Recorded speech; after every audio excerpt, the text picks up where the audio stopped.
So welcome back. We are going to do, in continuation, the main features of New Economic Policy 1991. And the watchwords were LPG, liberalization, privatization, and globalization. So we talked about liberalization in the previous class, and in this we are going to talk about the four important pillars of liberalization, in which we have uh, financial sector reforms, then if I put it as FITE, then it was industrial sector reforms, tax reforms, and external sector reforms. And in the financial reforms also, we are going to talk more about the RBI, because RBI is the one who controls, or looks after rather, the financial sector. So just go through this while you will see what we do.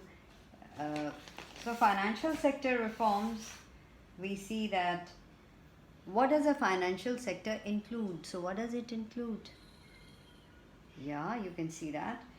It includes financial institutions such as commercial banks, investment banks, stock exchange operations, and foreign exchange market. And all this is controlled by the RBI, the Reserve Bank of India, which is our central bank. So these reforms were, like, for example, there was a change in the role of RBI. It was changed from, it was a regulator. It used to regulate everything. Now it became a facilitator of financial sector. So up to 1991, it was RBI that was deciding on the loans, etc., and chose loans given and deposits to be taken. So it was found that it underwent a change. In this, we find that its role, RBI's role was reduced, as I mentioned, from the regulator to a facilitator. This means that the financial sector may be allowed to take decisions on matters without really consulting the RBI. Certain managerial aspects have been retained with RBI to safeguard the interests of the account holders and the nation. So in this we find that there were an establishment of private sector banks, both in the Indian private sector banks as well as foreign private sector banks. For example, Indian banks like ICICI came up, HDFC came up, and foreign banks like HSBC came up, and ABN AMRO. So what happened with this? It increased the competition and benefited the consumers. It benefited the consumers, we found, through lower interest rates and, of course, even better services. And another thing that they came up was opening up of the sector market for foreign stock market. They opened up the stock market for the foreign investors, like FII.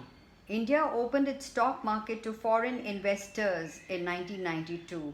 Foreign institutional investors, again FII, like merchant bankers, mutual funds, and pension funds, etc., they were now allowed to invest in India's stock market.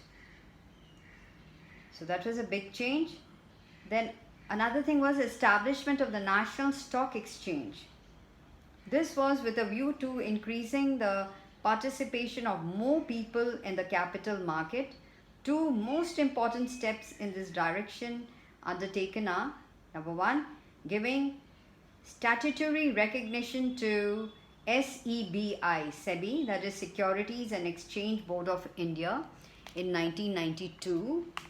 And the second was setting up of the NSE, that is the National Stock Exchange, in 1992.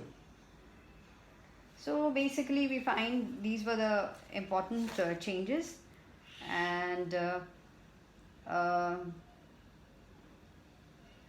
Another thing was for the low income groups and the weaker sections, the government has recently come up with the Jan Dhan Yojana. That is Pradhan Mantri Jan Dhan Yojana. So these are some of the financial sector reforms that we've seen.